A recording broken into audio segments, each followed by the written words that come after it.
crap, we are back.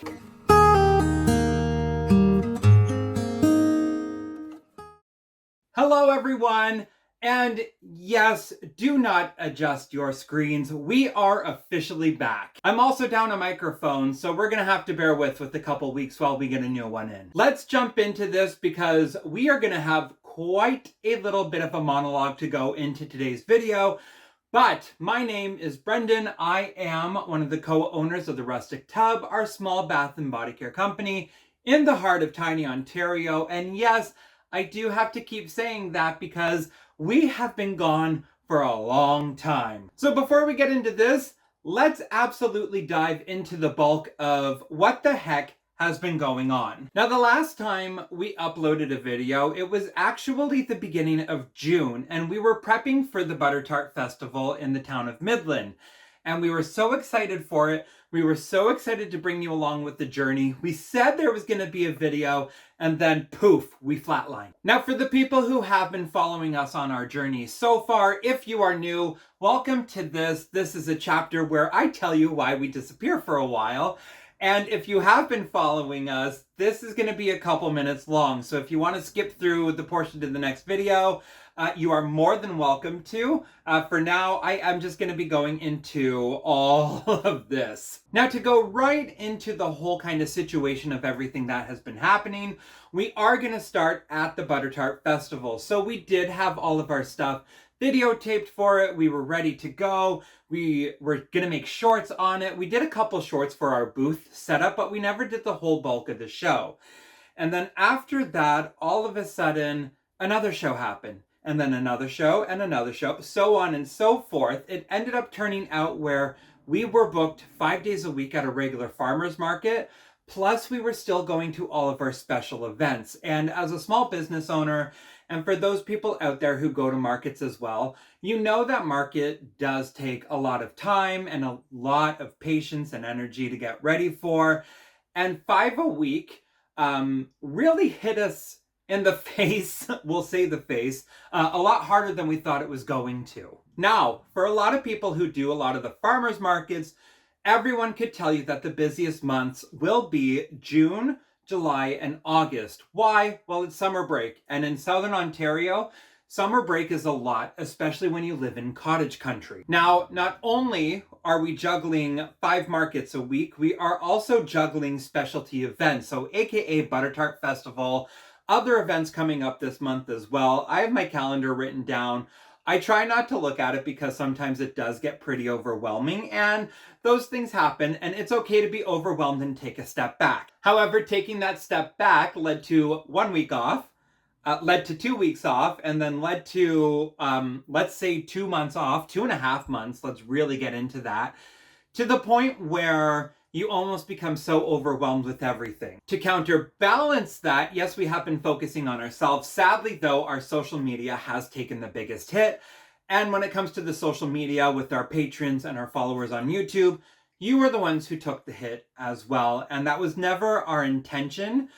When my brain shuts down, she shuts down hard. So it did, and I had my head down and focused on markets. But we do have a lovely employee helping us now officially, and we are finally able to bring this back forward. So I can only apologize from the bottom of my heart for us disappearing on everyone like that, for those of you who do follow us harder than others. And I can only say we can try to get better at our posting, and hopefully that part will be the true part. And with our employee coming in now, it will help give me more time to focus on our social media branding. Needless to say, yes, summer has been super jam-packed entirely with our summer line, with everything else going on. And we're not done yet. We are still going strong, and we are about to go into our busiest time of the season, which you wouldn't believe that summer would be the busiest, but oh my gosh, if it's going to be anything like how summer is, we're going to need to buy some pool floaties and pool noodles to stay above the water. To officially get into today's video now, we are going right on for it. We are doing a soap. Actually, we're going to be doing 3 soaps. So we're going to be going over that whole thing there. I'll walk you through the process of it. And we will eventually do our pour, our cut, everything else for you on that one if you are new. Now we are in August, we are officially still in summer, but as a small business owner and as a maker of everything that you have to do, we do have to start planning well in advance of everything that we do. So yes, although it is August, we are making our fall line right now. And I do want to make sure that we document everything that we are doing for our fall line so you can come along with us and so that we have content to really stay on top of things so I don't fall behind like we did. Which means for today's video, I'm actually taking you along as we make 3 of our fall line soaps.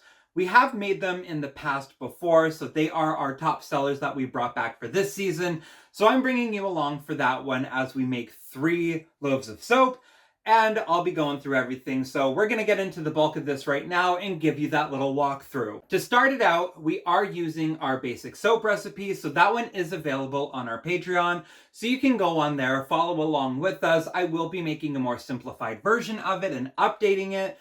Because it has been that time. So for our soaps, we do use the cold process version. So we have our sodium lye water just off to the side here in the bucket, covered up, ready to go. So when you are mixing that one, do wear your safety goggles to protect your eyes, wear your gloves to protect your skin, and wear a mask to protect your gloves because lye is a fun irritant, especially when it becomes vapor in the air. Moving on to the body of the soap, we actually use our avocado oil, castor oil, coconut oil, avocado butter, and a little bit of canola oil. Now the downfall with canola oil is it's a really good property to have, but it does shorten the lifespan of the soap. But our soap doesn't last for 8 months on the shelf because it does get bought up and used very quickly from what we've seen. Case in point, I have a shelf of our soap just right off to the side over here, and we literally have about 6 bars of soap left on it, which means that we really got to hustle to get things in gear for it. That's how fast it's been going. Now, the benefit to canola oil is the price. The price is very, very savvy for those who are on a tighter budget, which is great to have. And we do like to use a little bit of olive oil as well. And we do switch it up every now and then. So a couple of our other soaps, we will be going into that one. For this batch though, we are just gonna stick with our standard recipe, tried, tested, and true, because you don't have to reinvent the wheel for it to work well. And these products over here, we use them because they are really good for the skin. It does have a healthy balance of moisturization. With the coconut oil, that's gonna give the hardness of the bar. The avocado oil is a very light carrier oil and it doesn't clog the pores of the skin. And castor oil is a really good little sudsing activation and it draws in moisture too. So everything that we use here, great for the skin. Your skin will thank you. You can do the same one and you can swap out any oil essentially as long as it's a light carrier oil. For everything else on this side that you see over here, these are our tools and materials. So we have all of our fragrances down here. So we have Autumn Jam from Fizz Fairy. Mind you, it's all from Fizz Fairy. We're gonna have Fresh Fall Morning and Rain Drenched Leaves. Off to the side, we have our mica powders that we're gonna use, all of which are from, once again, Fizz Fairy, because their colors we just absolutely are obsessed with. We have our gloves to work with everything, spatulas for the pouring. We obviously have our Winston and Walter molds ready to go. We have a hand blender just for mixing the soapification process, and we have chopsticks, spoons, and just little swirls. And I don't know if you can see it off to the side, but we do have buckets just right off here. That's gonna be holding up everything here. Okay, finally, we are ready to get it all started. So I am going to be moving fairly fast with this one just because it is our standard recipe and I will be walking you through it no matter what. To officially get into the bulk of the making of the video, I am just going ahead, adding in our coconut oil and our avocado butter with a little bit of stearic acid just to add hardness to the bar. It is our standard recipe for that one. So for me, it's easier just to wear my gloves, go into the bag itself, pick up the bar, and figure out the measurements from there. All right, so we are just wrapping out on the avocado butter. This one is really soft to use, so it's easy to break apart. It does hit room temperature really fast. That is gonna be the start of my little base right here. We're gonna move on to the coconut oil now. Okay, adding in the coconut oil, it's always best to have it room temperature or a little bit warmer just to make it easier to get out of the bucket. Because we have been having a really hot summer, I will say having an air conditioning unit has been a blessing to the studio, but in the middle of summer, your coconut oil is probably going to be the best thing to have because it's going to be super runny, super soft, and it just makes soap making so much easier. As always, before you try a recipe, do go onto SoapCalc, type in the numbers, punch it in with what you want to use. That system there will kind of predetermine everything that you need to have for a proper soap batter. It'll show you the hardness, it'll show you everything you need. So when in doubt, SoapCalc it out. That was a terrible tagline that's going to haunt me forever now. Finally, I am just adding in our stearic acid, a couple grams here and there. You really don't need a lot with it. It's just to help harden the bar. If you do more than the required amount, it can actually make your soap very crumbly and very stiff to pull out. To pull out is great. To cut it and it's crumbly and flaky, not so much. With this baby done, it is now time to put it onto our double broiler system. So I will see you when this is all melted down and we are ready for our next batch. You can probably hear our boiling system happening in the back, and that is because we're just melting down the rest of our hard butters right now. For this part, we are moving on to the next portion. So I am just going ahead and adding in our castor oil straight into the pot. Some people do this differently. I've explained it in other videos. For me, I like adding it when this is all melted down, just because it helps cool it down, brings it closer to a room temperature working state of place. And that's just my take. Everyone is different. This is just one of the options that I do. Up next, I am adding in our avocado oil. This one is a little bit much. Like I said, it's a little bit more than the castor, but this is really good. It's a light carrier oil. Helps the skin breathe, draws in moisture, and doesn't clog the pores. Finally, I am just going in with our canola oil. We just have a vast amount of this, so it's a little bit of a concentration just to lift it up and pour, but this is the bulk of the soap essentially. Now with all of this in our nice big jug, I'm gonna go ahead and set up the spot to pour our soap. I'm gonna be adding in our lye solution to this, mixing it all up so it hits the soapification. And I will say right now, I'm going to continue this process for all three so we can just skip over that. For this one, once we hit soapification, I will divide it into its separate containers. I'll explain my colors and everything there for that one with my thought process, and we will have it so you can see me do the initial pour into our mold. So we're going to go ahead and clear the table and get that set up for you.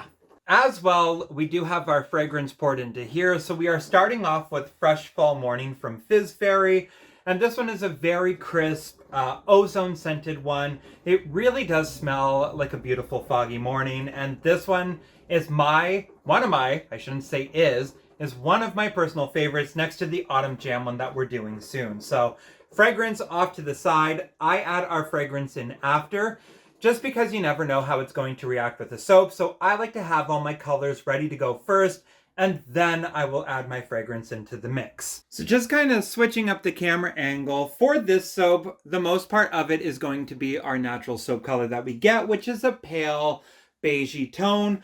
I'm going to be throwing in a little bit of the Martini Olive and the Orange Sherbet Mica from Fizz Fairy, just because it's going to add a nice little splashy swirl to the color, like a fresh fall morning when the leaves hit the ground. So I will be back once all of that is ready, and we are going to be using our 2 little cups.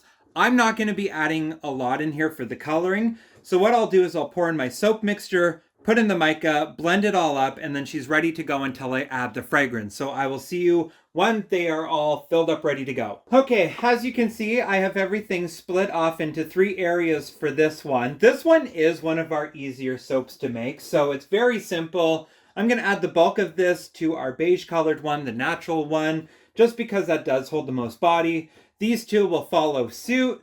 And then that way I will be doing a nice little easy pour into everything going forward, getting it all situated.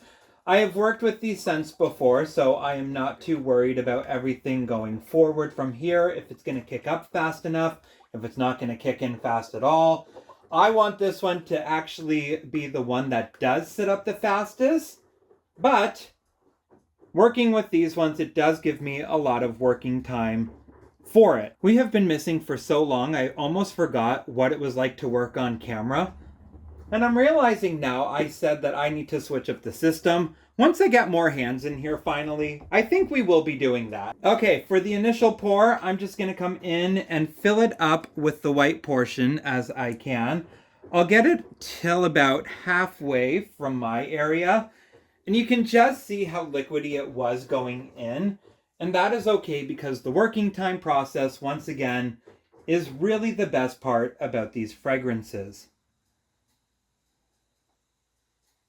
So I'm just going in, doing a nice, soft, easy pour halfway through this one, just because I want the colors mainly to be focused on one side of everything, because the swirl is where the magic is going to happen. So I'm just overlaying the green with that one, kind of getting it in there. It will mix in, and that's honestly okay.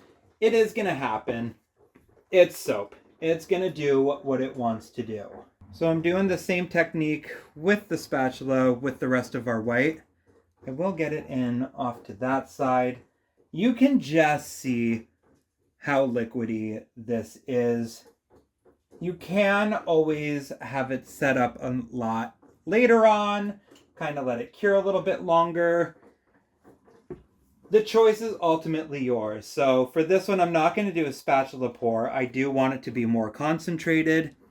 As you can see through here, the colors are going in and kind of looping through, which is okay, because if you have a soft blend and then you do hard lines like this, you're actually going to have a more interesting looking soap going down. This is your journey. You do it how you want to do, though. I'm just showing you one perspective, and our perspective is just that. The white going in, just to kind of let it really even itself out on the top area. Now from here, I do have a spatula. This is from my old Special Effects makeup kit, or I have a metal chopstick. Both options work well. From here, we just go ahead, we do a nice little swoop on through. You can really see how liquidy this is. I don't know any other word for it other than super liquidy. I'm going to drag it off into the corner, and then I'm going to let it gel up a little bit. So from here on out, this stays off to the side, and then I will be covering it once we hit the gelling phase. So we're going to go ahead and move on to our next soap. So I will say, moving on, I am going to be doing our Autumn Jam next, so that one will be done off camera. We are going to feature a short of it on our YouTube, so pay attention there. We made it last year, so we don't need to show it again, but we will show the cutting portion on the short video on YouTube for that one. All right, prepping for our last one, it is going to be our Rain-Drenched Leaves from Fizz Fairy, so I'm going to get the colors all set up. This one is a 4-colored soap, so the real fun is mixing everything up for it. So we will see you shortly when everything is ready and lined up for pouring. All right, our 4 colors on the go. I'm going to start by adding the color to the lightest one. Not the color, I meant to say fragrance. I'm going to add the fragrance to the lightest color first. Work my way over just because it is going to be a lot easier for color mixing. Especially with that, if you start from darkest to lightest, then you can actually really muddle and muddy up your colors. So everything is to a system for that one, ready to go. Finally, the last one, all in. And this is where it's gonna get fun, because since this is supposed to represent fallen leaves, there doesn't have to be a proper pattern for this. So I'm going to start with the green one because green has the biggest base.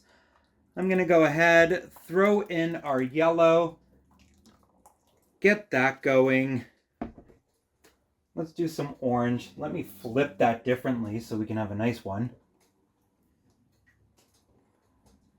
I'm just going to throw it down the center.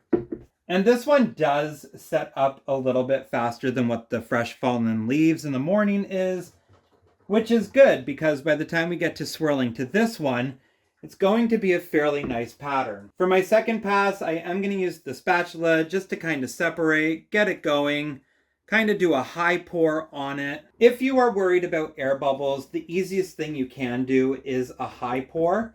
So when you do a high pour, you're going to hold it up higher than the mold. I don't know if I just went out the camera angle for that one.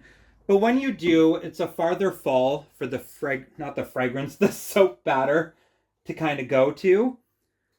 So the higher it is, the more chances of the air bubbles kind of escaping through that sense are already going to be gone. The closer you do it, the more air bubbles can be trapped in there.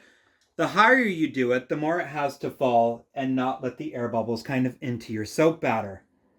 That being said, the higher you hold it up, the deeper it's going to fall in. The lower you hold it, the more you're going to get it on the surface. So high pour, good for the deep. Oh, I slipped up there. We all got to watch that one. Scrape it out. I'm going to hold onto the batter for those three for a second. All right, what I'm going to do is I'm going to go from the inside out just to kind of make it look different. Give us a different sort of swirling blend. I'll go on the other side, do it back. Why not? And then from here, I'm just going to go ahead and get the rest of my stuff out. Really get it off to the sides. Because although we don't do like super sculpted tops on our soaps anymore, we can still have fun with the design. And when you have batter like this that is very slow setting, you can actually have a lot more fun with your tops of the soap. So now I can actually go through and create a fun swirl where it's not going to be too liquidy, it's going to hold its shape.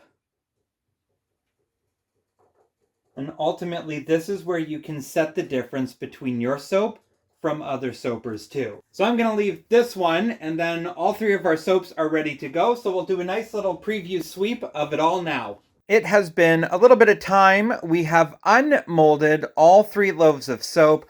I have a nice little steamer here that I just ordered off of Amazon. It was about $35 for that one. And I've learned from other soapers, it's really nice to steam the top sometimes, just because soda ash can go on top. This does remove it and gives it that nice little glisten look. So as you can see on this one with the camera reverberating, the nice little sheen on it. We're going to go ahead, focus on cutting up these two. This one is going to be for our little reel for YouTube, and you can kind of see on the top that it's not the prettiest edge work. That is okay, it's totally normal. When we cut the soap, we do a little bit of edging just to make it look beautiful. So we're going to go ahead, set up the camera now for that one, and continue with the cutting process of these two. Okay, moving on to our rain-drenched leaves. This one was our 4-color soap that we were going to use. So once again, we just trim off a very little amount off the end piece there, and we never judge the soap by the first cut. The fun designs, I find, are always in the middle. The good thing about this soap is this one did set up a little bit harder than the Fresh Fall Morning, so coming into that one is going to be really, really fun to cut. So designs like this that are going to be coming through, I wanted it to look like a fall leaf storm. That is exactly what we're getting right now. So the happiness level is there. But as I have said, first cut doesn't count. Second cut is where it's going to get fun. And this is just going to be a very fun soap. So we're going to finish this off, and we're going to show you the end result of these two soaps. And then we're also going to show you the end result with the Autumn Jam included, which can be watched as a short little reel, which I have said several times. I'll stop mentioning that now. Okay, these two are all officially cut. They're all lined up. So now we just got to wait a couple hours before we start stamping them. And then from our short reel, like I mentioned before, we have our Autumn Jam ready to go, all set up looking beautiful, which means these 3 fall line soaps are done, and we are at the end of this video, finally. So from me to you for this round, thank you so much for tuning back in. And if you're new, thank you so much for just tuning in. From here on out, we should be updating our videos more regularly now. Now that we are coming towards the end of August, it's going to be a lot easier for me to keep up with that. So there's going to be a whole massive blog on our Patreon regarding the full entire detail, everything from there. For this recipe, we have it available on our Patreon as well. And we do our best to stay on top of social media. Sometimes it happens, sometimes it does not. This time it really did not. But we're going to be picking it up and going from here on out to wrap out fall and the holiday season. So if you like what you see, please give a thumbs up. Hit the bell for notifications. Don't forget to subscribe to support our little journey whenever we may be uploading it. And for now, thank you so much for all of this. I'm going to go ahead, clear off this table, let these clear out for about 4 weeks of curing. And by then, they will be ready to go. So thank you so much, everyone. I will see you soon this time. Bye.